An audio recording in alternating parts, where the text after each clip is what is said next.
Amén.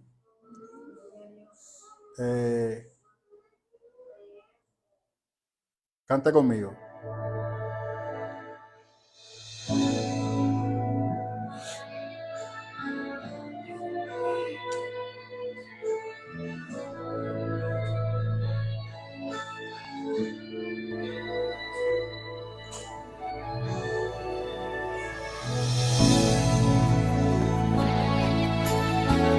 Él es el hombre que tuvo poder de andar sobre el mar. ¿Quién es el que puede hacer el mar callar? Y en el momento que la tempestad te quiera hundir, Él viene con toda autoridad y manda calmar. Él es el hombre que tuvo poder de hacer a Israel caminar por entre las aguas del Mar Rojo. Hizo un camino en medio del mar para el pueblo de Israel pasar, y al otro lado con sus pies secos pudieron cantar el himno de victoria. Cuando tú estés frente al mar y lo tengas que atravesar, llama a ese hombre con fe, solo Él abre el mar. Hermano, no tengas temor, si detrás viene el faraón, al otro lado tú pasarás.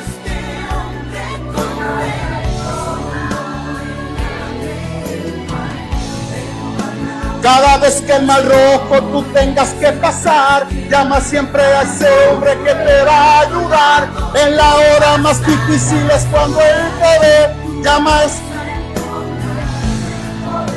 Cuando pases por el fuego no te vas a quemar.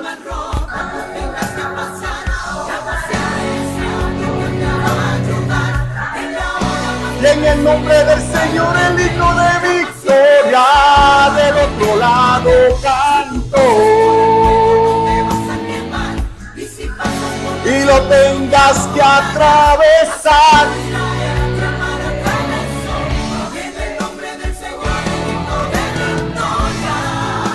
Hermano, no tengas temor, si detrás viene el faraón, al otro lado tú pasarás, y allí tú vas a entonar el himno de victoria. Cada vez que el Mar Rojo tú tengas que pasar, llama siempre a ese hombre que te va a ayudar. En la hora más difícil es cuando Él te ve. Llama siempre a ese hombre que tiene el poder. Cuando pasas por el fuego no te vas a quemar, y si pasas por las aguas no te ahogarás. Pasa con Israel que el mal atravesó, y en el nombre del Señor el himno de victoria del otro lado canto. Santo, del otro lado canto.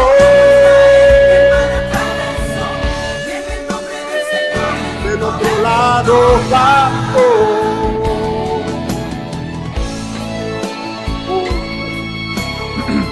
Finalizamos el 13 y Pablo claramente dice que por encima de todas las cosas tenemos la fe, la esperanza y el amor, pero sobre todos estos el amor. Y en ese amor arranca en lo que malamente se le llama el versículo 14. No existe el 14, lo he explicado. Amén. Voy a poner un momentito el texto griego para Arelis y Félix, beneficio de ellos, para que ellos puedan ver por qué yo digo que no existe tal cosa como el 14. Esto es rápido. Bien, este no es.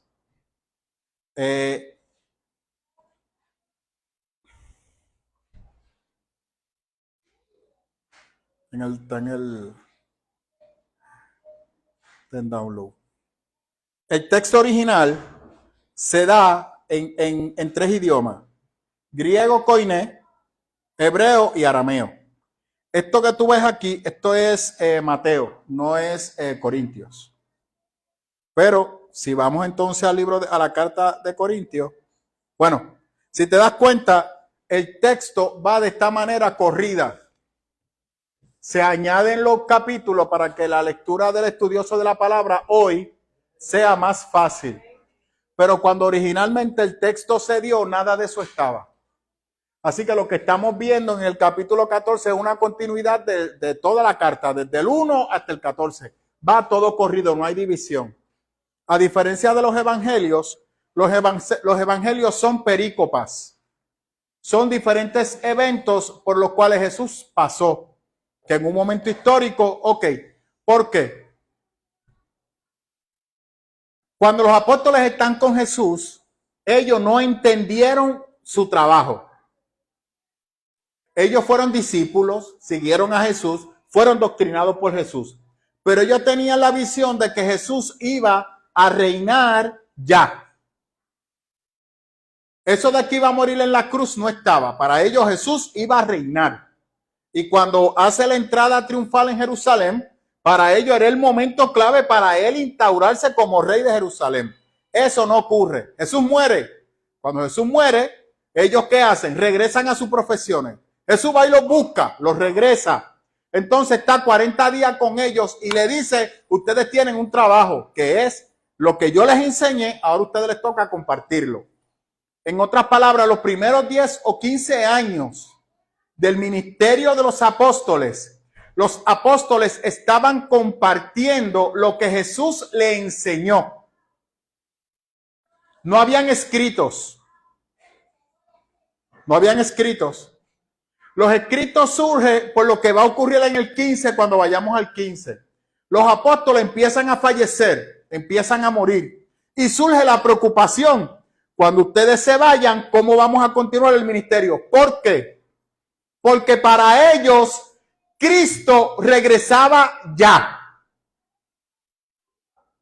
Cuando Cristo ascendió a los cielos, ellos estaban esperando que él regresara. No era hoy, no, era ya. Pablo está esperando el encuentro con Cristo ya. ¿Me siguen? Así que no hay necesidad de escribir según ellos. Pero cuando empiezan a morir, entonces la iglesia les pide que escriban. Porque necesitan un legado. Y ahí entonces nace el evangelio. Entonces, hay un escrito que se llama la fuente Q, porque se desconoce su origen, que era una especie de enciclopedia que se redactaban todos los eventos que Jesús llevó a cabo. De ahí se alimentó posiblemente, y por eso se llaman los evangelios sinópticos, porque sus relatos son similares. Ahí tú tienes a Marcos, a Mateo y a Lucas. Juan se escribió más tarde. Juan escribe su propia visión. Juan no se alimentó de la fuente Q. Y usted se da cuenta que los relatos no concuerdan. Muchas veces son un poco diferentes. Y Juan da información que no aparece en los otros evangelios. Porque Juan estuvo ahí. Amén. Entonces, usted se va a dar cuenta cuando usted lee el evangelio de Jesús que no tengo un orden cronológico. Tengo un orden lógico, pero no cronológico. Ahora, las cartas de Pablo no. La carta de Pablo tiene principio y final. Y posiblemente él escribió en 1 o 2 semanas, porque hubo un momento histórico que Pablo, por su problema de visión, no podía escribir. Y tenía un secretario. Pablo le dictaba y luego el secretario le leía lo que él había escrito y posiblemente le decía, no, eso vamos a escribirlo de otra manera. Ahora, Pablo tampoco sabía que estaba siendo inspirado por el Espíritu Santo para dejar un legado. Eso es lo sobrenatural de esto. Porque Pablo simplemente estaba atendiendo unas situaciones de las comunidades de fe. Pero el Espíritu Santo lo estaba usando para hacer la estructura de 2 cosas. Lo que luego vamos a conocer como la teología del Espíritu Santo y lo que hoy conocemos como la teología de la gracia.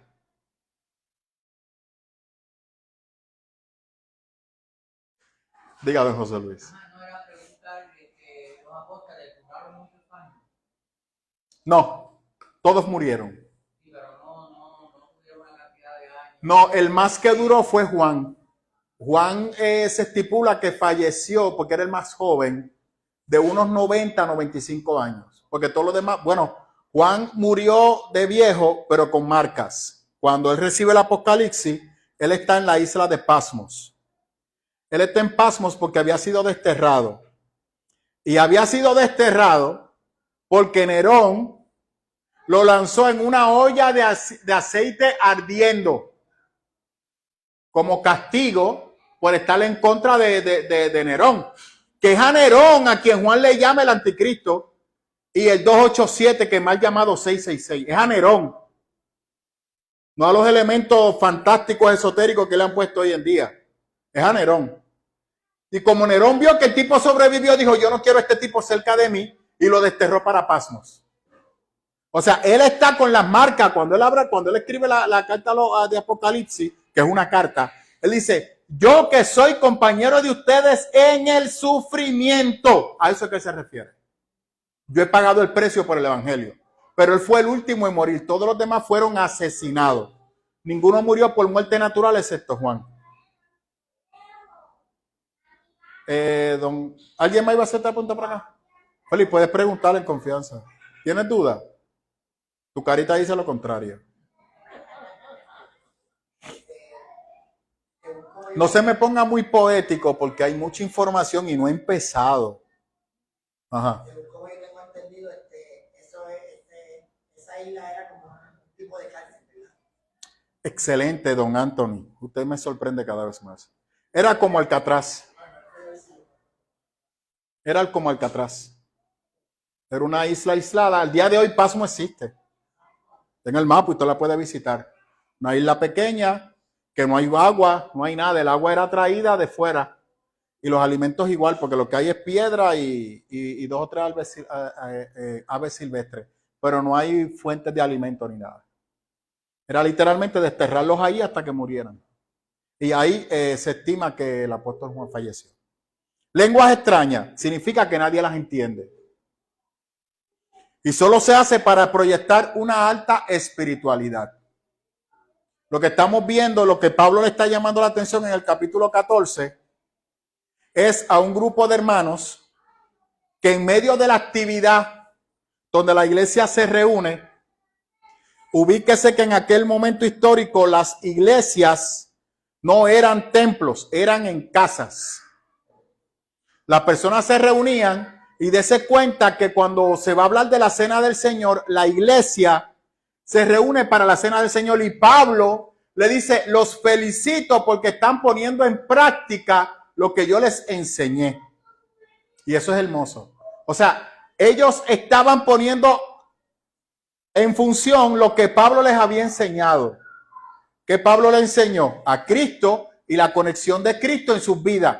Dese cuenta que hasta ahora en Corintios usted no ve que Pablo está atendiendo asuntos antiguo testamentarios. No lo ha tocado. Que si Moisés, ahora menciona la ley, y ya vamos a ver ahora a qué se va a referir con la ley. Pero no es algo constante, como usted va a ver en los evangelios, que hay una conexión entre Jesús y la ley de Moisés. ¿Por qué? Porque los evangelios se escribieron, Mateo se escribió para los judíos. Marcos se escribe para los romanos. Lucas se escribe para los griegos. Y Juan escribe para la iglesia universal. Amén. Católico. Eso es lo que significa universal. Amén. Duda. Ok. Lo que está pasando en la iglesia es que tenemos una situación, hay un conflicto. Y cuando se reúnen, hay personas que entran en una especie de trances y éxtasis y empiezan a hablar unas lenguas que no se pueden identificar, no se pueden reconocer, no son idiomas, son dialectos que a saber quién los entiende. Y ya mismito vamos a ver de qué se trata.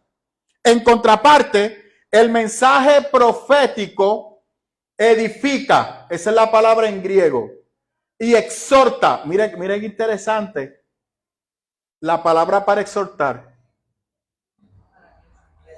¿A qué se le parece? Santo, Paracleto, el Espíritu Santo. Así que el Espíritu Santo, ¿qué hace con nosotros? Nos exhorta. Brutal. Así que el que profetiza tiene la capacidad de ¿qué? De exhortar. Y por eso Pablo dice, ¿de qué vale que tú hables en lenguaje extraña si no tienes la capacidad de exhortar? ¿Qué vas a edificar? ¿Qué vas a fortalecer? ¿Qué vas a restablecer? Nada.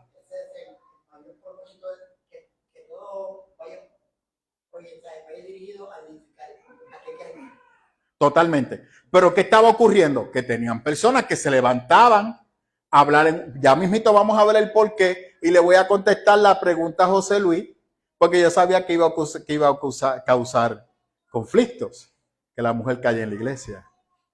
Eso está aquí, usted va a ver por qué Pablo lo está diciendo, porque eso es importante. Pablo está atendiendo una situación en la iglesia. Pablo no está hablando al aire libre. Pablo está atendiendo unos problemas que están ocurriendo cuando los hermanos se congregan. Amén. Así es que la eclesia es congregación. Pablo no le está hablando a un edificio. Pablo había explicado que la iglesia se componía de ¿qué? De los miembros. Que todos somos parte del cuerpo.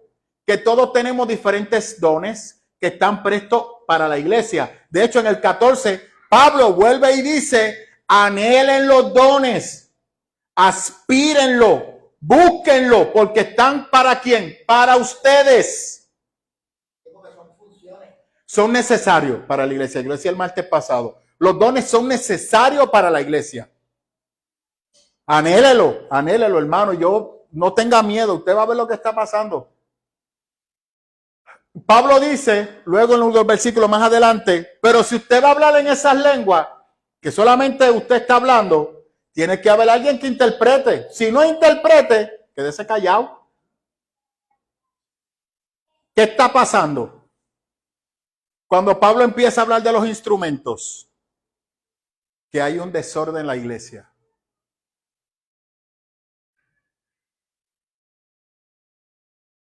Hay un desastre en la iglesia. Y el estudio de la palabra, de hecho, importante. En aquel momento histórico no existía la homilética, la predicación. La gente se reunía para estudiar lo que Pablo les había enseñado. Y para orar uno por otros y sentarse a comer la cena del Señor, recordando su sacrificio, su resurrección y su regreso. Eso fue lo que mantuvo la iglesia unida. No había una estructura de la predicación. Tampoco había una teología desarrollada del Espíritu Santo. Eso lo fue haciendo la iglesia después, con el transcurso del tiempo. Eso fue el trabajo de la iglesia. Por eso, como yo decía el domingo, nosotros le debemos a los apóstoles, le debemos a los hijos de los apóstoles haber estado aquí. Amén. O sea, la fe no se da en un vacío, la fe se da dentro del marco histórico de la humanidad. Y cuando usted mira a la iglesia ha estado desde que la sociedad se estructuró, y gracias a la iglesia usted tiene la democracia, usted lo sabía, ¿verdad? Porque Martín Lutero se levanta en contra de Roma, hace que Roma pierda poder, se divide entre Roma, que es lo que celebramos este jueves, entre la iglesia católica y la iglesia anglicana, y la iglesia anglicana se separa de la estructura católica y del papado y levanta una especie de libertad para adorar al Señor. Ahí es que vienen los puritanos a las Américas, y en Francia, debido a que ya la iglesia católica no tenía poder, se levanta la revolución francesa reclamando su libertad y su conciencia, exactamente que Martín Lutero. Y gracias a la revolución francesa usted tiene la democracia. ¿A quién se la debe? Lógico, lo que pasó en Francia, que es el cúpulo del humanismo, eso fue un desastre, pero no voy a hablar de eso ahora porque me pierdo. Ok, esto sí es importante. Usted recuerda que yo le había dicho a usted que a la iglesia de Corintios le fascinaba ¿a quién? ¿Pablo o qué? ¿Cuál era el otro? Apolo. Le fascinaba Apolo, porque Apolo era el machaján Era un tipo alto, elegante, que hablaba bien brutal, espectacular. Amén. Pero hay otro asunto.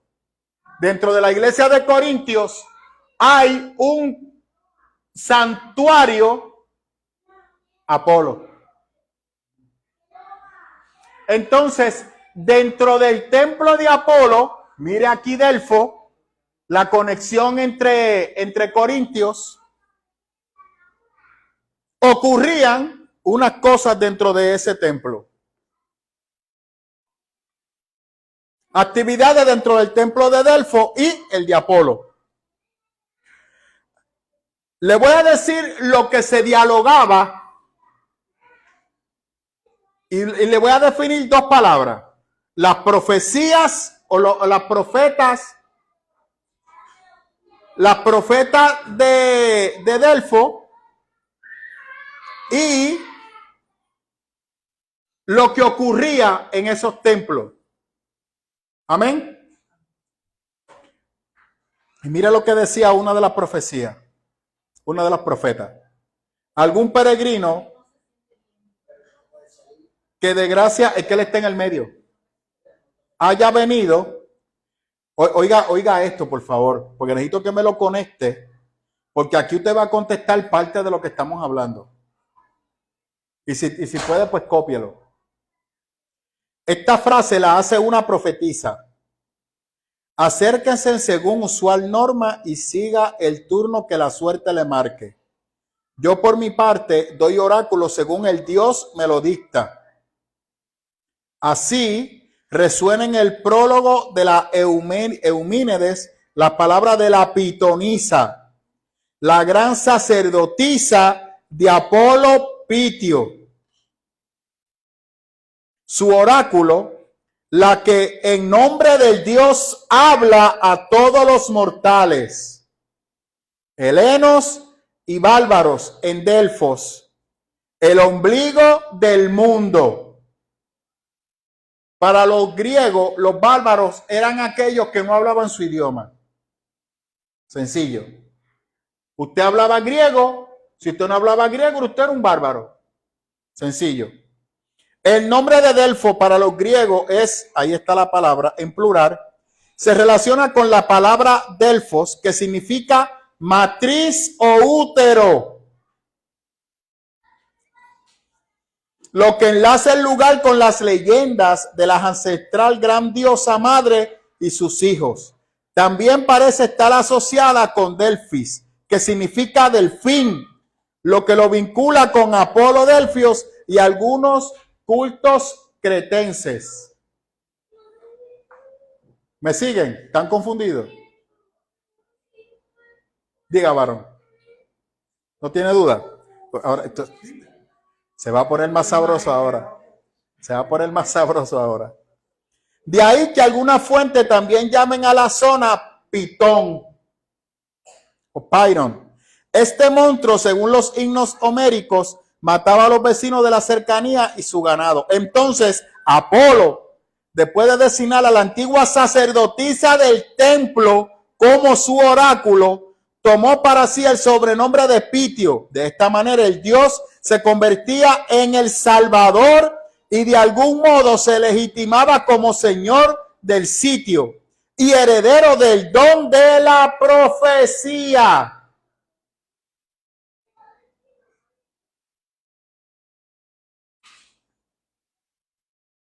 Díganme a mí. ¿Tienen frío? Lugares para buscar la adivinación. Es lo que la gente hace con los horóscopos y cuando visitan a los brujos. Es un oráculo. Y cuando visitan a ciertos profetas de diferentes iglesias. Porque dése cuenta.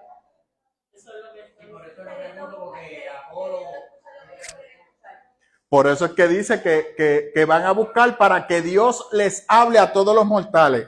Y Él se comunica con la divinidad para darle el mensaje. Ese es el oráculo. Así que tenemos hoy en día cristianos que hacen oráculos. Alabe al Señor. Amén.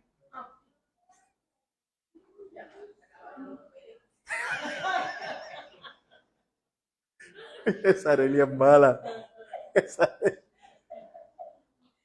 Feli, tiene que pellizcarla, güey. Está bien controlada, ¿sabes?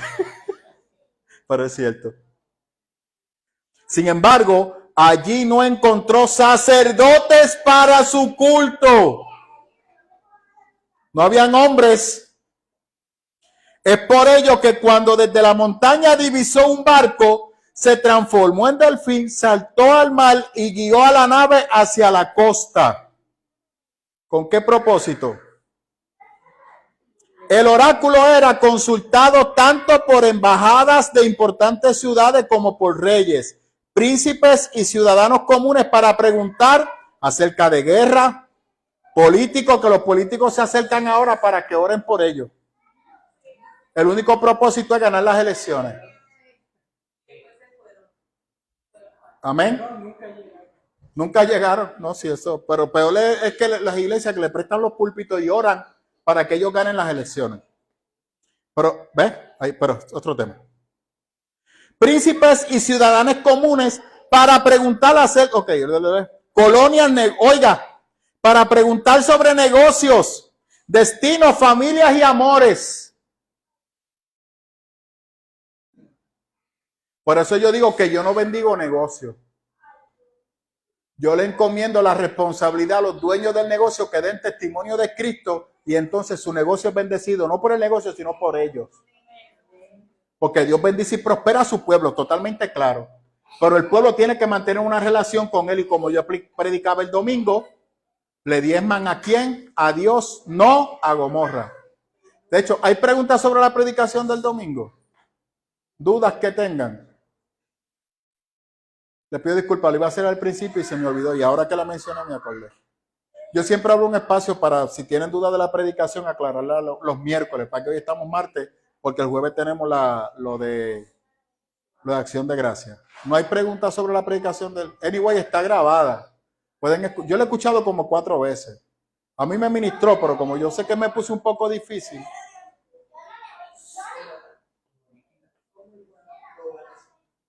¿La entendieron? Félix, ¿tú lo entendiste? ¿Seguro? Ok. Pero anyway, yo la pongo en la página ya masterizada y le quito algunas cosas que ahí la pueden escuchar corrida también.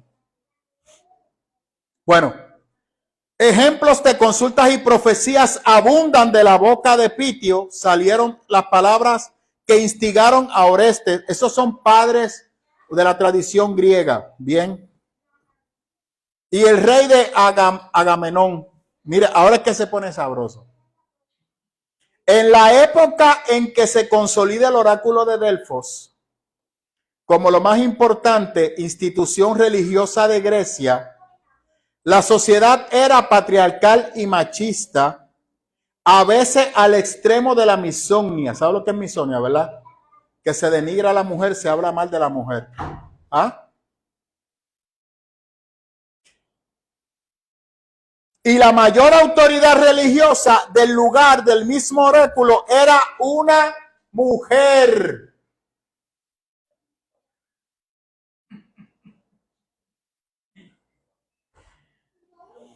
Este hecho es un vestigio de aquel matriarcado donde se adoraba a la gran diosa madre, la inspiración de la profecía venía de ella y las ceremonias sagradas eran oficializadas por mujeres.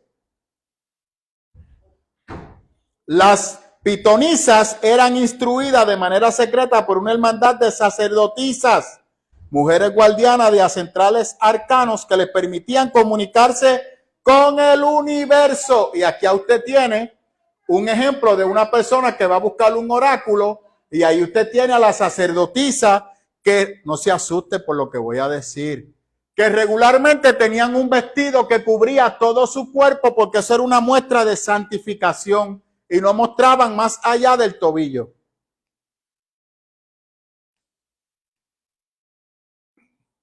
¿Duda? Ok. Y esta era la estructura del templo de Apolo. Espérese. Esa era la estructura del templo de Apolo, ¿ves? De hecho, tenía, si usted lo mira, se parece un poco al templo de Israel. porque todos los templos tenían una estructura similar. La gente pensaba que el culto de Israel era un culto único, y no. Los sacerdotes, de hecho, cuando usted va al otro, las personas que iban a hacer sacrificio tenían que santificarse y purificarse igual, antes de presentarse a la divinidad. ¿Usted piensa que cuando el diablo imita algo, lo va a imitar a la mitad? Eso es usted que se lo cree. En otras palabras, vamos por partes. ¿Por qué Pablo dice que la mujer calle en la iglesia? Porque la mayoría de las mujeres que estaban allí habían sido influenciadas por la estructura de las sacerdotisas, de Dianas y del templo de Apolo. Y cuando estaban en las iglesias, entraban en ese éxtasis de hablando en ese idioma o en ese dialecto que habían aprendido en estos cultos paganos y querían llevarlo a cabo en las iglesias. Y ellas trataban de profetizar o de hablar según conforme a la divinidad, que no era Dios, y lo que estaban diciendo eran unos disparates, porque lo que estaban mencionando no estaba acorde a la visión divina.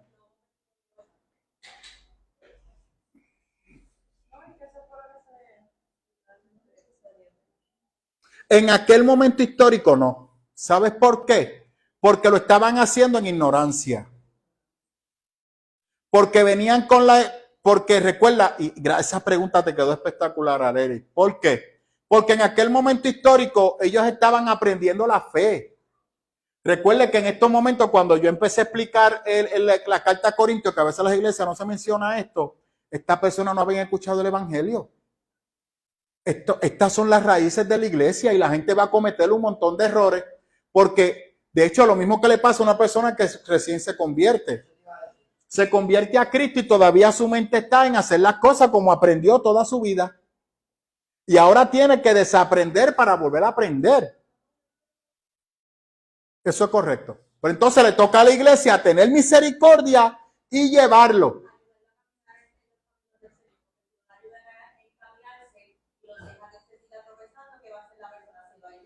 Se desanima porque realmente la fe no le va a hacer práctica. O si venimos con muchas exigencias, ¿qué estamos haciendo con la persona? ¿La estamos qué?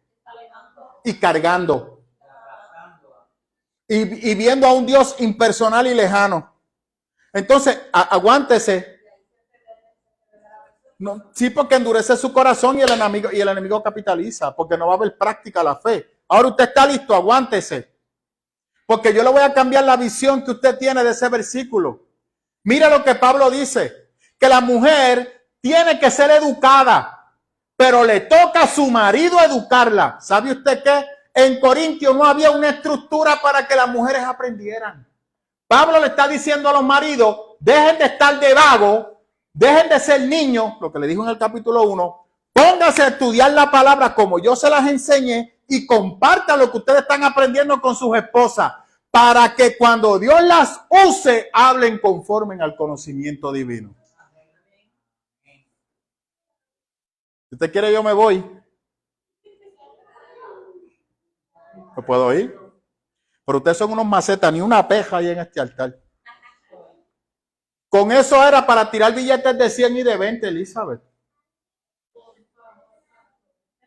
Eso es broma, Arelia. Eso es broma, eso es broma.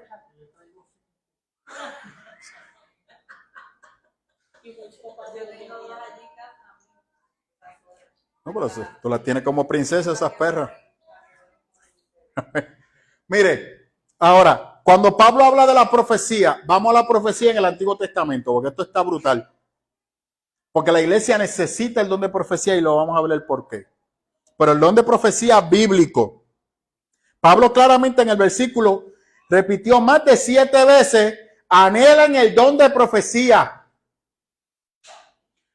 Porque la profecía es la manifestación de que Dios está con ustedes. Y Dios le va a revelar a la iglesia algo en particular. Por ejemplo, regularmente esto ocurre en la predicación. Por eso la predicación es la mayor enseñanza profética que se da en la iglesia. Usted está predicando y usted le está predicando a una comunidad que cada cual tiene una necesidad. Y la predicación Dios la va a usar para atender la necesidad de cada cual. Hay veces que uno se baja de predicar Y el hermano dice, oiga, varón, la verdad que esa palabra me ministró. Y dice, ¿qué parte? Tal parte. Y uno dice, diantre, pero yo no recuerdo haber hablado de eso en la predicación. Porque no se trata de eso, es que el Espíritu Santo le dio a esa persona esa porción para lo que necesitaba. Pero usted tiene que ser responsable cuando usted va a preparar un mensaje.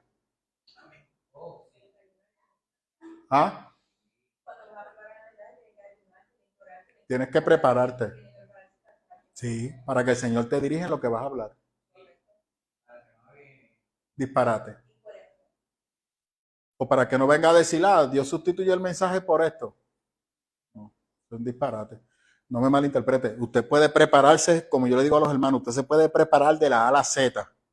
Usted se paró y Dios dice, no, papá, tú vas a hablar de esto. Pues ya, ahí la cosa cambia. ¿Qué usted va a hacer? Y la predicación se va por otro lado, que cuando yo miro mis notas, pero yo no quería predicar de eso. Pero eso casi siempre sucede. Pues yo tengo entendido, como lo he dicho, que hoy yo digo, las personas que lo han expresado es que estar siempre presto preparado en la palabra. No, de acuerdo. O sea, eso es lo que te acabo de explicar. Tú haces tu trabajo. Tú te tienes que preparar en el mensaje. Tú haces tu estudio. Claro, no, el mensaje va. Y tú estás preparado para hacerlo, pero muchas veces que me ha pasado en esta iglesia que yo antes de empezar a predicar hago una especie de introducción y no es una introducción, es que Dios le está hablando a alguien, pero qué sé yo. Pues yo me molesto porque estoy tomando tiempo y viene, no, pastor, que no se molesta porque Dios me habló a través de eso. Ya, hombre, no, pues ya ni me molesto, ya me quedo callado. Del pueblo. Entonces yo tengo que ser responsable y permitir que eso ocurra. Yo no puedo restringir, yo me maté 8 horas en este estudio, ¿cómo tú me vas a interrumpir? Porque el cuerpo es de Dios, no es mío. Totalmente, nosotros somos siervos en la obra. Si hay una predicación y esa predicación se alarga es porque el Espíritu está atendiendo algo. Totalmente de acuerdo, don José Luis, eso es correcto. Excelente. Excelente. Ahora, vamos entonces a la parte profética Antiguo Testamentaria. Amén. ¿Cómo se veía la profecía en el Antiguo Testamento? Mire, este libro tiene como 5 páginas sobre eso. No las voy a tomar todas, las voy a simplificar porque quiero dedicarle más tiempo al Nuevo Testamento. Amén. Pero cuando usted va al Antiguo Testamento hay 2 grupos. Están los grupos proféticos que regularmente se dieron en el libro de Jueces y en Samuel, que es lo que se le llamaba en aquel momento histórico escuela profética, Antiguo Testamento. No tienen vigencia en el Nuevo Testamento. Lo vamos a ver, porque ya he escuchado de escuela profética hoy en el 2023. Le pido disculpas, eso no tiene espacio en el Nuevo Testamento. Puedo decirle disparate, pero no quiero ofender a nadie. Eso no tiene espacio en el Nuevo Testamento. En el Nuevo Testamento no hay tal cosa como escuela profética. En aquel momento histórico, los grupos se reunían, eran como una familia y compartían el común. Eliseo fue uno de ellos o fue uno de los líderes que tuvo una comunidad de profetas en Betel, en Jericó y en Gilgal. Y usted tiene ahí Segunda de Reyes 22. Se enfocaba ¿en qué se enfocaban estas escuelas proféticas? En mantener las tradiciones y vivían de una manera humilde y sencilla para no ser influenciado por la presión económica del pueblo. Amárrelo a los profetas de hoy. Amén. Se podían casar y tenían sus propias casas. Segunda de Reyes 2:9. Estos atienden profecías políticas y escatológicas. Y eso lo vemos en el libro de Ezequiel. El profeta, en la estructura de Israel, el rey era visto como el pastor de Israel. Yo lo expliqué aquí cuando hablaba de Ezequiel. El rey representaba a Dios en la tierra. El rey, según la visión sionista, sinaítica. Según la visión sionística, el rey tenía la función de tratar al pueblo con el amor y la misericordia que Dios lo trataba para que cuando la gente viera al rey, viera a Dios. El rey era el ungido, era seleccionado por Dios, pero él era un reflejo de Dios en la tierra. Eso era como el pueblo lo veía. Así es que cuando el pueblo se descarrilaba, el profeta le decía, tú estás mal. Y muchas veces eso le costaba su vida. Pero para esto, regularmente habían unos escritos proféticos que estaban entre ellos. De hecho, por eso usted tiene en el Antiguo Testamento los profetas mayores, profetas menores. La diferencia de uno y otro, de mayor y menor, es la cantidad de escritura, nada más. Pero el mensaje sigue teniendo la misma potencia y la misma inherencia. Y regularmente, muchos de ellos no estaban de acuerdo con el reinado. En otras palabras, usted tenía profetas que eran sinaíticos y usted tenía profetas que eran sionistas. ¿Qué son profetas sinaíticos? Profetas sinaíticos, ¿ustedes han escuchado eso, don José Luis? Noemí, Areli, Félix. Profeta sionista o la visión sionista de Israel era: tenemos que volver a la senda antigua, como dijo Jeremías. ¿Qué era volver a la senda antigua? Volver a donde Dios nos dio las tablas en el Sinaí. No tiene que dirigir la ley de Moisés, no ningún rey.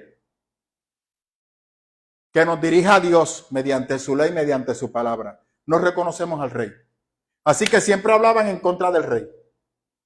Esos son los profetas sionistas. Y usted lo va a ver en el Antiguo Testamento, donde hay un momento que parece que Jeremías está en contra del rey, pero a la misma vez como que está a favor del rey, cuando el rey hace lo correcto. ¿Me sigue? Y ese es el problema. Elías era sionista. Elías no respetaba al rey.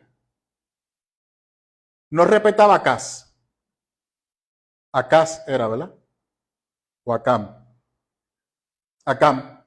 Ni a Jezabel, su esposa, no lo respetaba.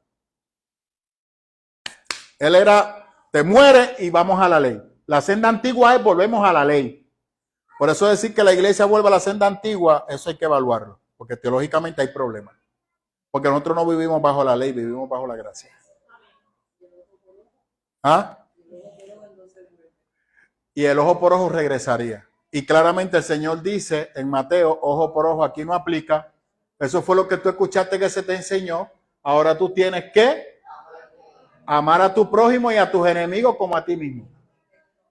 Y Mateo 18:35, ¿qué dice? Si tú no perdonas, no serás perdonado.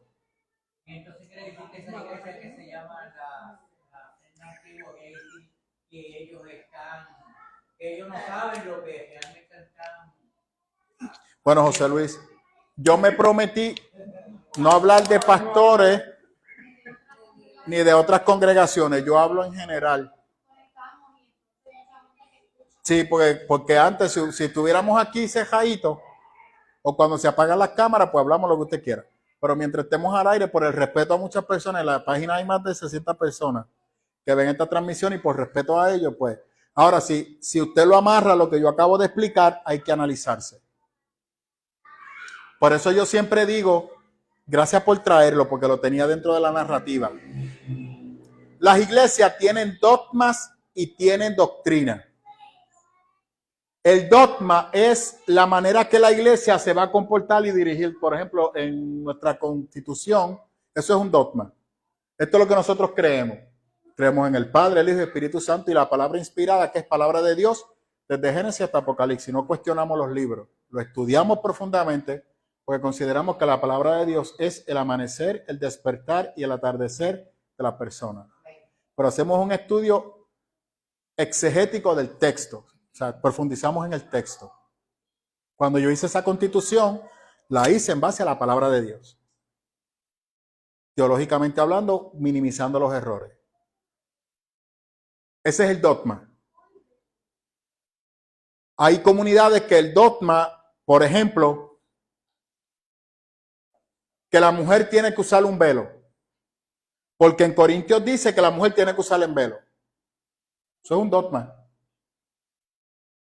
Hay comunidades que la mujer no tiene participación, porque en Corintios 14, ¿qué acaba de decir? Que la mujer y que no hable, que si quiere aprender algo de manera despectiva, que se lo enseñe el marido en la casa, porque no entiende culturalmente lo que está ocurriendo ahí. Pablo no está diciendo eso. Pablo le está hablando a las profetisas paganas que están empezando a buscar de Dios y consideran que la misma manera que celebraban cultos paganos lo van a hacer aquí. Por eso usted tiene que seguir la carta de Pablo cuando Pablo dice no es posible que tú vayas a otros cultos y luego venga aquí a sentarte en la mesa. No puede. No puede sentarse en la mesa de los demonios y sentarse en la mesa del Señor porque eres parte de uno de los cuerpos. O eres de aquel cuerpo o de este. ¿Estás o no está lo que yo digo? Por tal razón, si una comunidad de fe va a establecer un dogma, tiene que por lo menos tener a alguien que tenga una preparación teológica avanzada para hacerlo. Por eso estamos viendo que en muchas comunidades MI, la mayoría de los líderes se están preparando teológicamente. Porque el tiempo demanda una preparación teológica para usted estar al frente de una iglesia, por los retos que representa. Ya no podemos seguir con mitos metiéndole miedo a la gente para que la gente se quede en las iglesias. Tenemos que educar a la iglesia para que la iglesia sepa que la responsabilidad de su salvación nos toca a todos. No solamente aquí, sino fuera de la iglesia donde tú estás. Y tenemos que expandir la enseñanza. Entonces, lo correcto es que estas comunidades se sienten, de hecho ahora mismo hay un montón de pastores con doctorado, consagrados al Señor. En mi caso yo tengo maestría, todavía no he llegado al doctorado porque mi esposa no me quiere dejar. Es verdad, a ver si me deja. Entonces, ella tiene que estarse riendo. Entonces, pero si es la verdad, Paola, yo no estoy mintiendo. El punto está que buscan estos líderes para que los ayuden a actualizar su dogmática. ¿Qué es la doctrina? La doctrina es lo que se enseña. La doctrina es lo que se enseña. Está muy amarrado al dogma, totalmente de acuerdo. Porque, por ejemplo, si yo predico que la mujer no se puede maquillar, pero ¿tiene base bíblica eso? La base que tú vas a aplicar de Isaías, ¿le aplica a la iglesia? Y la respuesta es que no. Si la mujer desea maquillarse porque es parte de su belleza. Pero ¿qué dice Pedro? Pedro no critica que la mujer se maquille ni se viste elegante.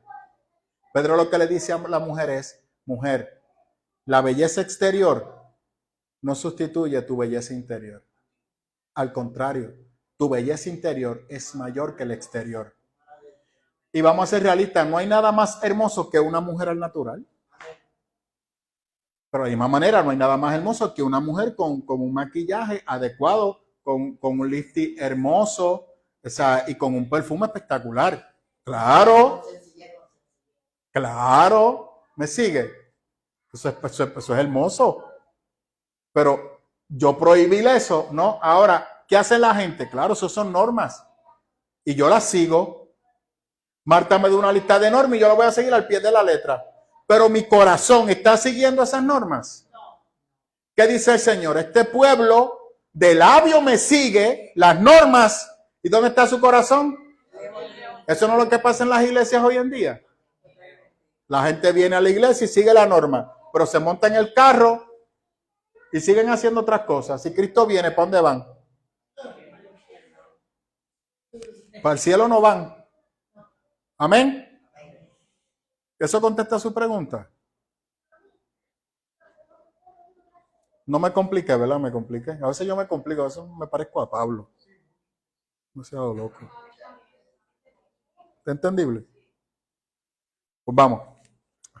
Durante la monarquía, llega un momento que estos grupos proféticos desaparecen.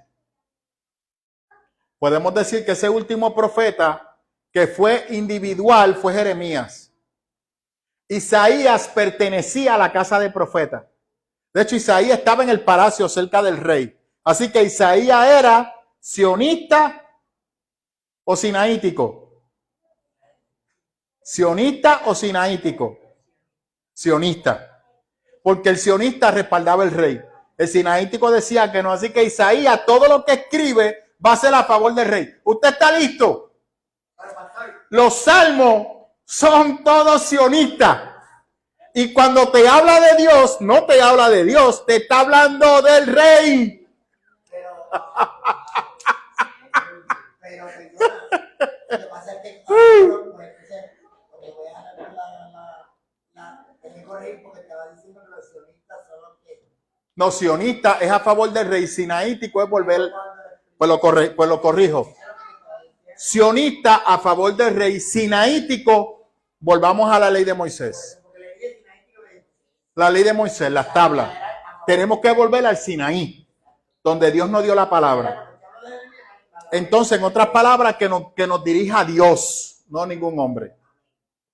Amén. Entonces, Isaías era sionista y todos los salmos fueron escritos por sionistas. Cuando te habla de la ciudad de Sión, la victoria de Dios, no te está hablando del Elohim, te está hablando del rey.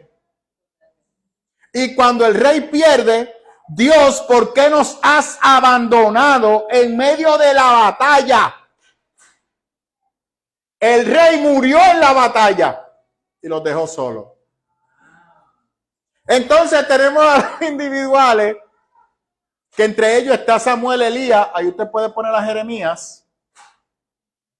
Cuando Dios llama a Jeremías, Jeremías era linaje sacerdotal. Igual que Ezequiel, excelente. Igual que Daniel. Iba a ejercer el sacerdocio y Dios le dice, Natacarile del Oriente. Y le muestra la corrupción del pueblo y lo aleja del pueblo. Entonces Jeremías se convierte en un profeta errante, que al final termina siendo preso y encarcelado por hablar lo que Dios le mandó a hablar. Entonces, ahora, dentro de ese momento histórico, hay lo que puede quedar de una escuela profética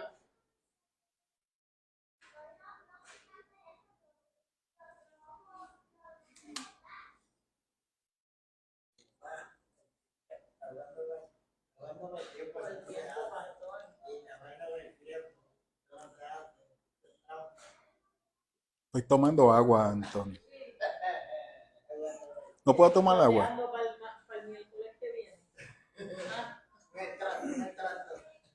No, porque quiero hablar del Nuevo Testamento, porque esto está espectacular. ¿Qué era lo que yo iba a decir? Entonces usted tiene a Jeremías, que habla de parte de Dios, y lo que queda de la escuela profética son profetas que están en la nómina del rey, que se convierten en adivinadores de oráculos, que mediante rituales tratan de conectarse con Elohim, con el Jehová, con el Yahvé, con el Todopoderoso, para ver cuáles son los designios de lo que va a ocurrir con Israel. Vuelven al yo soy. Entonces, ¿qué sucede? Que lo que le están diciendo al rey es una interpretación de ellos en base a lo que ellos entienden que es Israel para Dios. Jeremías le está diciendo al pueblo, ya tú no eres el pueblo de Dios, Dios se cansó de ti, que es lo que vamos a ver en Ezequiel, que dice Israel va a desaparecer y la monarquía desaparece. Entonces usted tiene a Jeremías, que es un profeta individuo que es solo, que Dios le está hablando a él, no mediante una estructura, que se va a enfrentar a los profetas de la estructura, que son los asalariados de Dios. Amén. Entonces, esos son falsos profetas. Jeremías le dice falso profeta, porque tú dices que hablas de Dios, pero no habla de parte de Dios. Ahí no está aplicándose la ley, porque la ley de Moisés llega un momento que se pierde, porque el rey sustituye la palabra de Dios.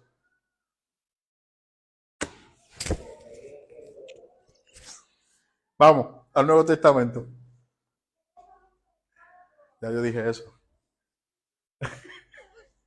Es para que usted se ría.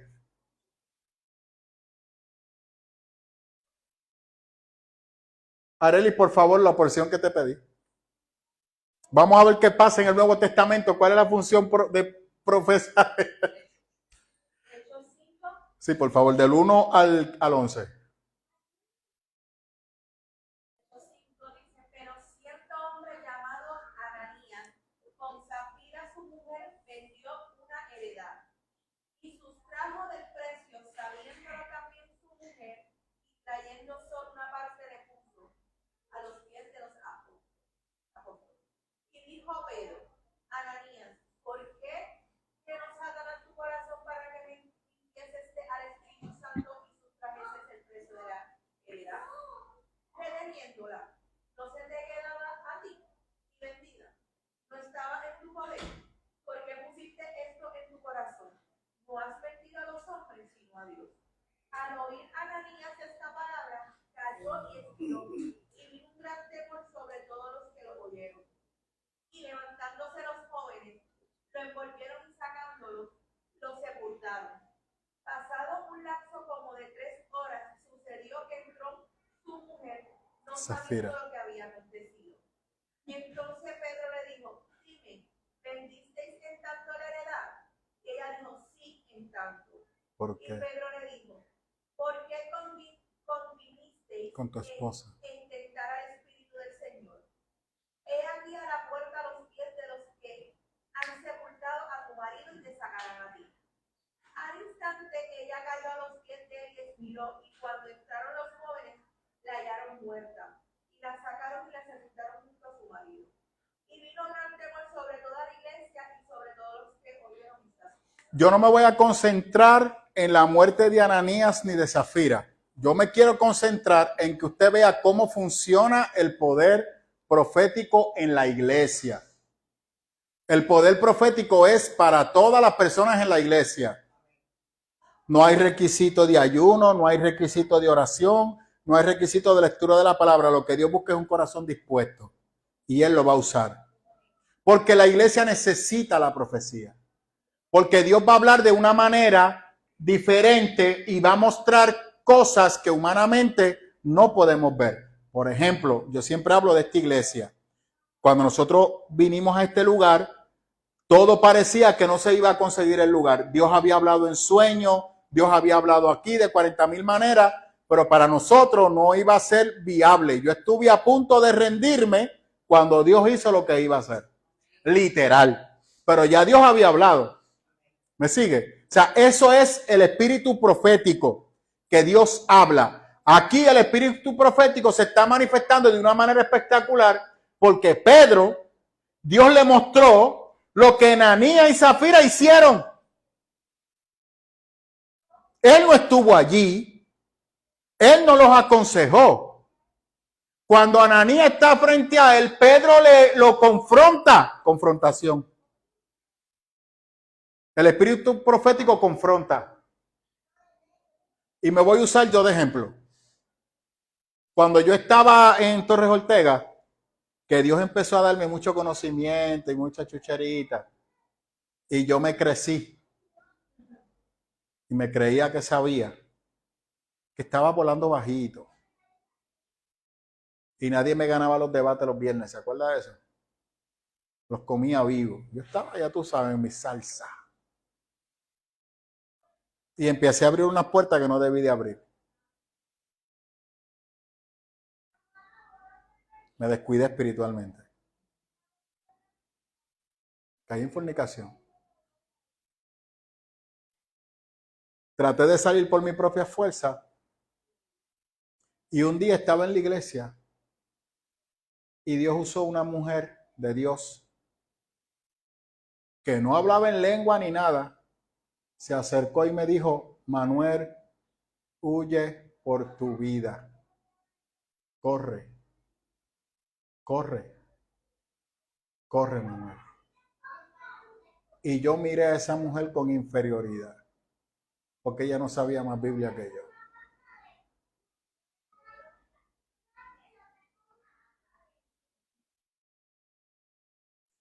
Alabe al Señor. Ahora me bajó del altar. Donde usted me tenía, ahora me tiró al mondongo. Usted no sabe lo que a mí eso me dolió. Que hasta el día de hoy trato de caminar lo más derecho posible. Y de ese evento surgió y nació mi hijo Gabriel, que está en los Estados Unidos. Que es mi hijo y estoy pendiente a él de la Z. Me gustaría estar más pendiente a él, pero está en Georgia. Que vino. Lo mandé a buscar y estuvo ahora en verano por acá. ¿Cómo Dios le reveló eso a esa persona si nadie lo sabía? Ese es el don profético que la iglesia necesita. Y la manera que ella me lo dijo no me avergonzó en público, me llamó en privado. Me dijo, Manuel, Dios me está mostrando esto, por favor, corre y protégete, corre.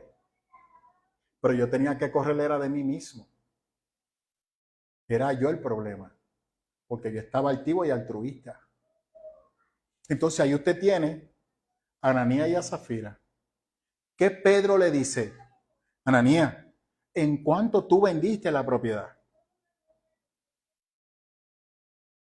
Esta porción que traíste, ¿fue lo que vendiste la propiedad? ¿Le está dando oportunidad de qué?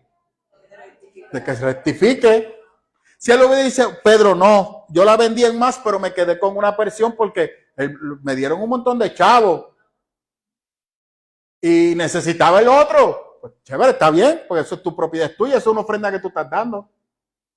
Pero como lo que estaba buscando era el standing espiritual, porque en aquel momento todo el mundo estaba dando y él sintió en su corazón dar por dar, sin razonar lo que estaba haciendo, igual que el joven rico que estaba buscando estatus social y aceptación y validación. Alaba. ¿Y qué le dijo Pedro? ¿Por qué me mientes? ¿Por qué le mientes al Señor? ¿Usted sabe qué? Eso sigue vigente hoy en día. La iglesia no puede dejar a un lado eso. Lo que sucede es que lo hemos usado mal, porque usamos el don de profecía para avergonzar y ridiculizar al hermanito que está caído, no para restaurarlo. ¿Qué fue lo que usted me dijo ayer cuando estábamos hablando? Por favor, dígame que se acuerda. Hablamos 3 horas.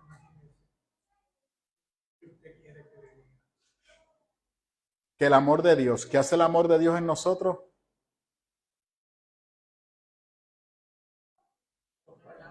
Usted quiere que yo lo diga. Yo no lo voy a decir. Pues así se queda.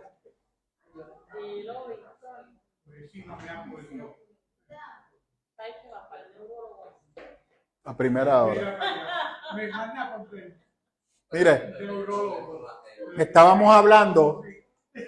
Yo ya me había visto el para ver si él había captado la predicación. Que eso yo lo hago aleatorio. No me malinterprete yo. Si algún día yo lo llamo, no me venga a decir, pastor, por favor, no, deje eso a un lado, eso es basura. Perdóneme. Es que si usted captó el mensaje, si se transmitió fácil, porque yo trato de que, a veces me complico, pero trato de no complicarme mucho.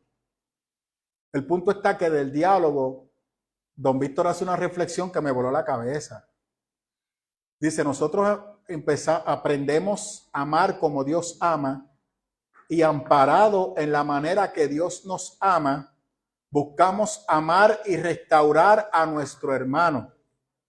Porque la única manera que podemos aprender a amar de manera correcta es cuando Dios nos llena de su amor. Y si yo veo a mi hermano con ese amor que solamente Dios puede amar, yo siempre voy a ver en mi hermano la oportunidad de restaurarlo y ayudarlo a restablecerlo. Y es ese amor que me hace a mí saber que Dios dio su vida por mí en la cruz del Calvario. Por tal razón, el amor de Dios me da a mí la autoridad sobre la muerte. Eso fue ayer este señor y ya se le olvidó. Bendito. Cero misericordia. ¿Ah? ¿Qué le pareció eso? Eso es correcto. Si usamos la profecía, Pablo dice que la profecía es para proclamar un mensaje divinamente impartido. Este mensaje puede predecir, sacar a la luz algo que esté escondido. Y es lo que acabamos de leer. Él enseña, amonesta y consola y glorifica a Dios en un éxtasis de una manera estática. Siempre está en adoración a Dios. Por eso Pablo dice, todos tienen que profetizar. En otras palabras, ¿qué Pablo nos está diciendo? Dese cuenta que Pablo no está colocándole el espíritu profético para algunos hermanos en particular. ¿Para quién es? Para todos. ¿Y por qué usted no lo anhela?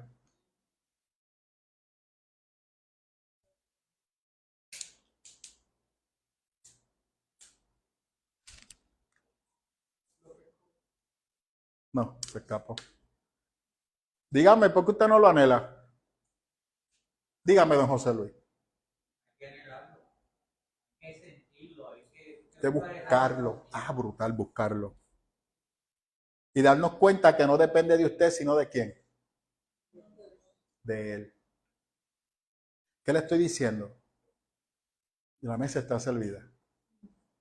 ¿Quién se mantiene lejos, quién es? No merezco estar ahí. El pastor dice eso, pero es porque el pastor, yo salgo de aquí y tengo la misma lucha que usted. No, esto es para todos. Pero ¿qué nos han enseñado? Que no es para todos. Entonces hemos dejado de ser niños anhelando lo que Dios tiene para con nosotros. Y a veces pensamos que Él no está ahí, pero siempre está. Pero a veces estamos tan desenfocados, como dice la canción que interpretamos ahorita, con la crisis, las ansiedades, que estamos tan descontrolados que no vemos a Dios. Es que no es eso. Es que no hemos hecho una pausa. Por ejemplo, cuando Dios le habló a Elías, vino el torbellino, vino el ruido, y Dios no estaba allí. Y Elías estaba ahí desconectado. Estaba desconectado. ¿En qué momento Dios le habló? En la tranquilidad. Por eso yo siempre le digo a usted, tú quieres que Dios te hable, aíslate y quédate tranquilito que Dios te va a hablar. No hagas mucho ruido. ¿Usted está listo? Deja de estar ayunando, deja de estar leyendo la Biblia, deja de estar orando, deja todo eso. Siéntate, relájate y abre tu mente para que Dios te hable a tu corazón. Él te va a hablar. No, porque pastor, no me malinterprete. La oración es necesario, el ayuno es necesario porque es parte de tu devocional y la palabra igual. Pero cuando Dios te vaya a hablar, como siempre le he dicho a ustedes, quédese quieto. No uses lo que te han mal enseñado, que para que Dios te hable tiene que estar en ayuno y en oración y con un conocimiento de la palabra más que el pastor. Como decir, rápido dice lo mismo. No. Dios te va a hablar porque tú eres su pueblo. Eso es lo que Pablo está diciendo. Aquí Dios no habla por ranking, que es lo que está pasando aquí. Aquí Dios habla porque el pueblo necesita escuchar profecía.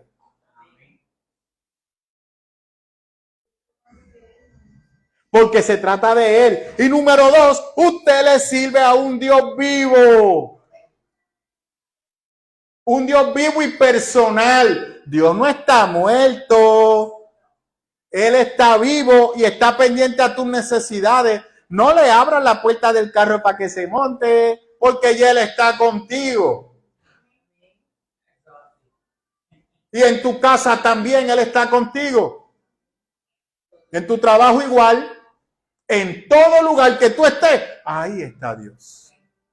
Porque Dios es un Dios omnisciente. Por eso la necesidad de la parte escatológica. Ahora,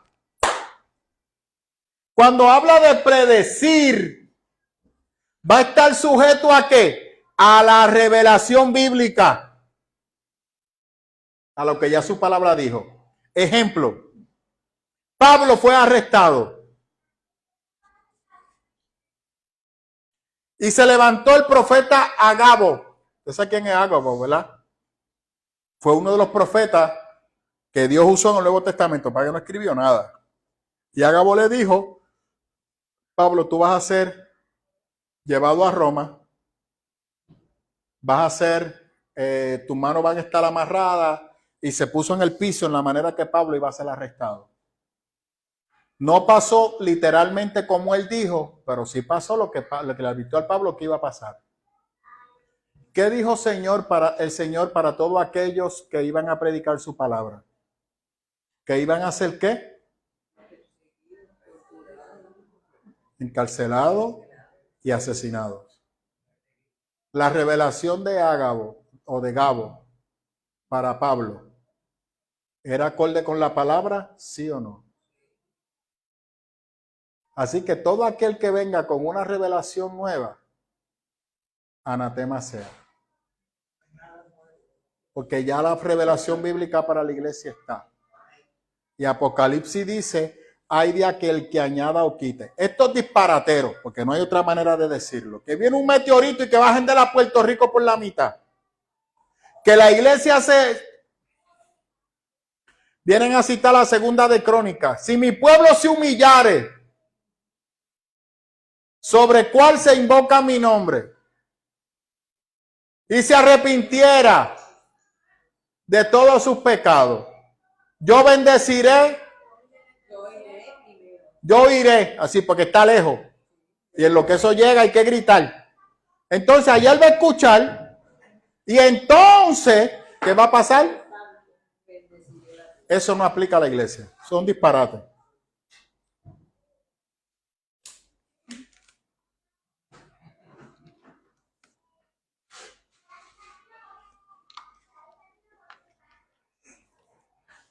Hoy no has dicho nada. El domingo hablaste hasta por los codos. Ese con Víctor, varón, tiene que usted dar la clase, porque con usted habla hasta con los codos. A mí me tiene miedo.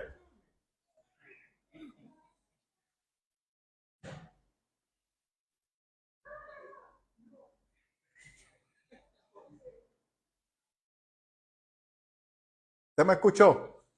Eso es un disparate. Eso no aplica a la iglesia. La iglesia ya ha sido, ¿qué? Bendecida.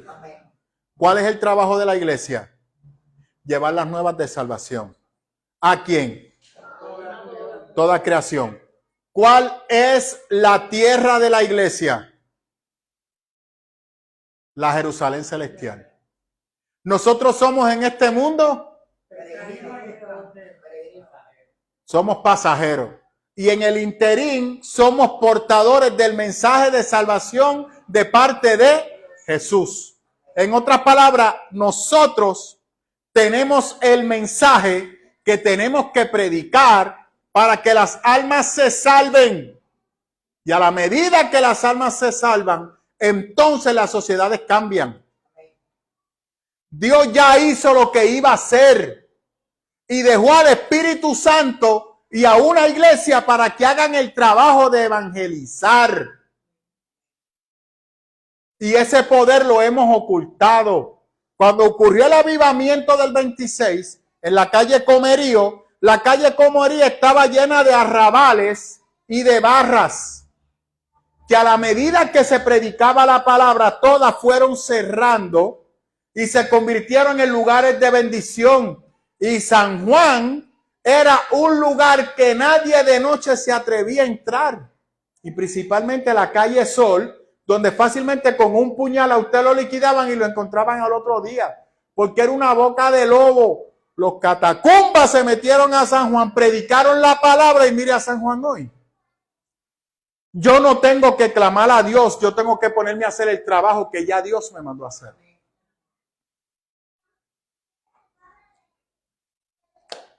Los gobiernos no tienen que invocar a Dios. La iglesia invoca a Dios. El gobierno que haga su trabajo de administrar los recursos del pueblo y mejorar la calidad de vida de sus ciudadanos. Para eso están los gobiernos. La iglesia está para hacer y predicar el reino de Dios y su justicia y hacer ciudadanos celestiales que aporten a una mejor calidad de vida en la sociedad. Totalmente de acuerdo. Pero lo hacemos a la luz de Jesús.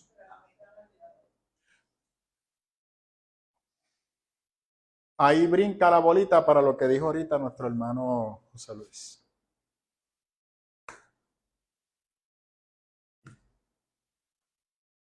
Porque estamos, como no entendemos la palabra, tenemos una gringola y estamos mirando la senda antigua, mirando el Antiguo Testamento, intercediendo por reyes y por gobiernos. Hemos malinterpretado lo que Pedro dice porque es que no conocemos la palabra. Y ahora sí me voy por la calle del medio con esto que voy a decir. Hace unos 13 años yo leí un reportaje que decía que hoy nosotros tenemos en la historia de la iglesia la mayor cantidad de traducciones bíblicas a nivel mundial. Y sin embargo es cuando menos conocimiento tenemos de la palabra.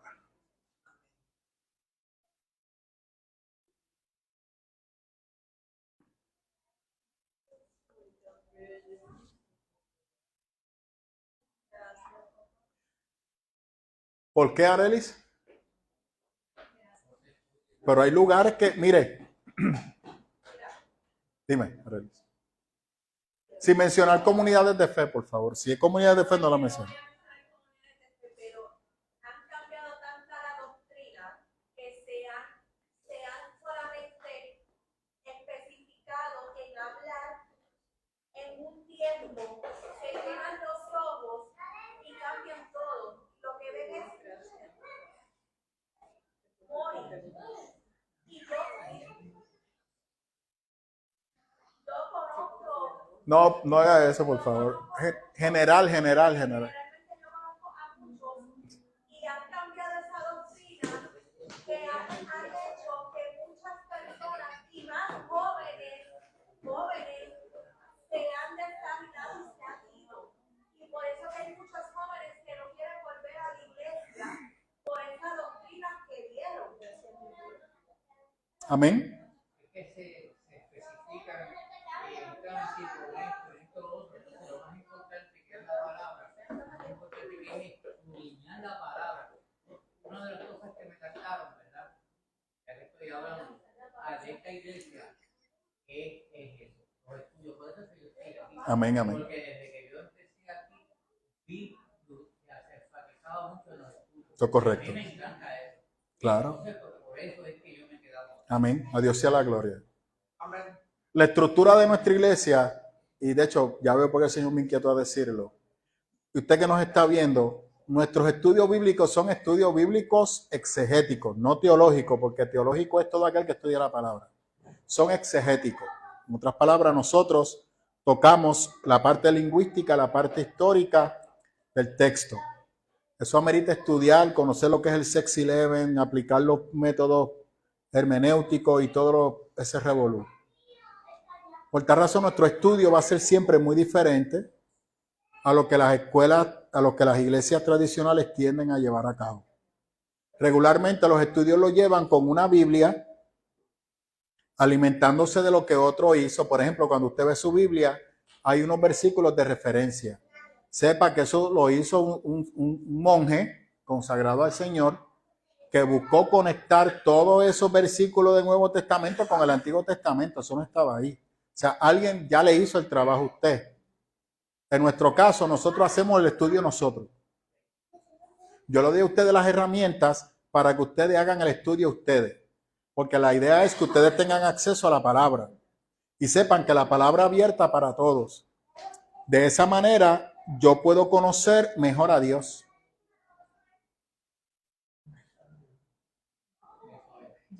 Y yo no dependo de la boca del pastor para acercarme a Dios. ¿Me sigue? Sí, respetamos la posición pastoral, respetamos todo eso, es chévere. Pero Dios me va a hablar y no necesito la intervención de nadie. Eso me lleva a entender que yo soy parte del cuerpo de Cristo y tengo una función. Y puedo ser más efectivo en mi función. Porque entonces la iglesia deja de verme como un signo de dólar. Soy parte del cuerpo de Cristo. Y tengo función en el cuerpo de Cristo. ¿Qué sucede con muchas personas? Que se sientan en la silla y no hacen nada. No hacen nada. Vienen, se convierten en domingo, vengo al culto, el estudio bíblico o los cánticos, porque muchas comunidades de fe los estudios bíblicos los han quitado. Estoy hablando en general. No hay estudio bíblico. Usted llega y hay 2 horas de adoración y 15 minutos de predicación. Y usted se va. Entonces todo es un esoterismo. Luces apagadas para tratar de crear un ambiente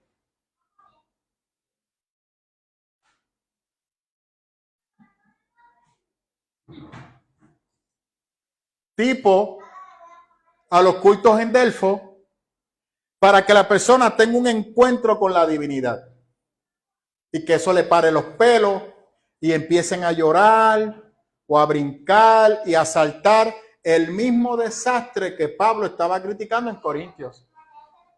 Y si eso provocara un cambio, gloria a Dios, pero no provoca un cambio porque la gente continúa con su misma manera de vivir, entonces lo que están anhelando es la próxima experiencia esotérica el próximo domingo.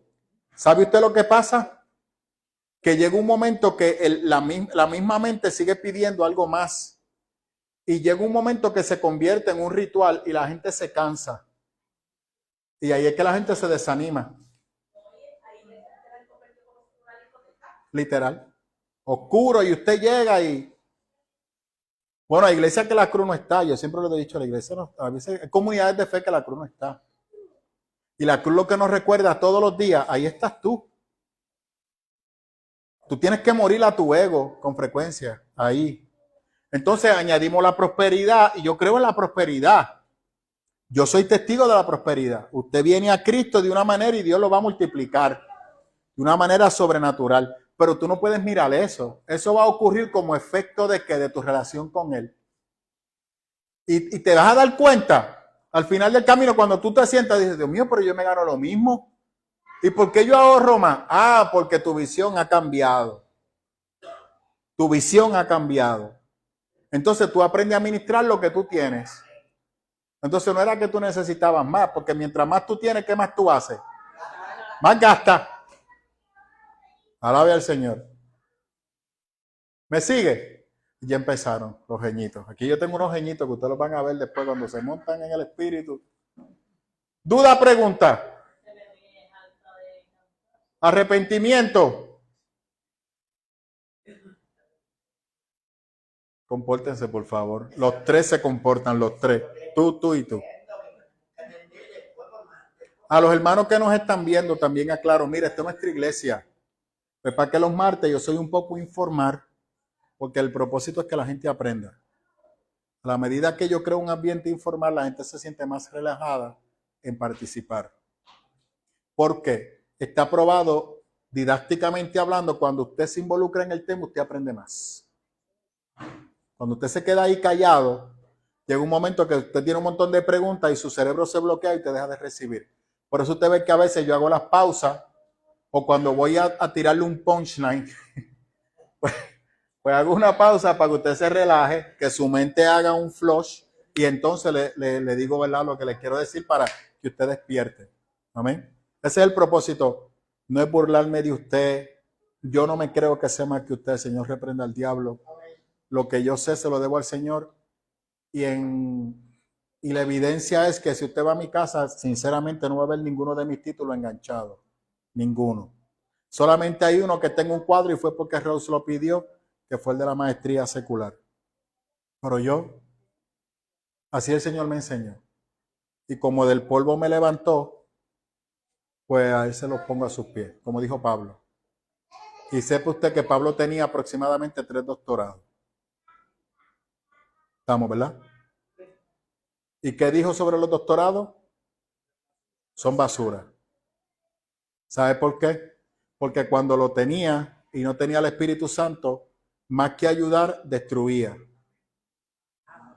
Porque era un asesino. Con sus doctorados era un asesino. Ahora tenía el doctorado, tenía el Espíritu Santo y salvaba vidas. Así que para él era mejor salvar vidas que destruir. Esa es la gracia. Amén. Duda, pregunta sobre Corintios 14. Aclaré su duda sobre por qué las mujeres deben de callar. Así que usted, mujer, dígale a su pastor que vea esta transmisión, que quizás la bote de la iglesia, pues mire, venga para acá. Aquí usted puede hablar. Duda, pregunta, Elizabeth. Estamos claros en el 14, ¿verdad? El 15 está espectacular. El 15 está espectacular. Y Anthony lo va a dar el próximo miércoles.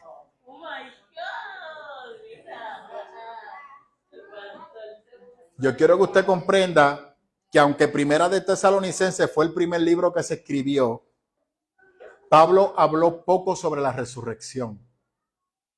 Cristo no habló sobre la resurrección, habló bien poco. Pablo en el 15 va a explicar la resurrección a la luz de Jesús. Así que el próximo miércoles, porque hoy nos reunimos martes, porque el jueves tenemos acción de gracia, pero es los miércoles. El próximo miércoles, te lo voy a dar yo para molestar a Antonio. Vamos a ver la visión de la resurrección, porque los griegos no creían en la resurrección, creían en la reencarnación. Bien. Así que vamos a ver ese choque y cómo Pablo lo va a defender en 1 Corintios capítulo 15.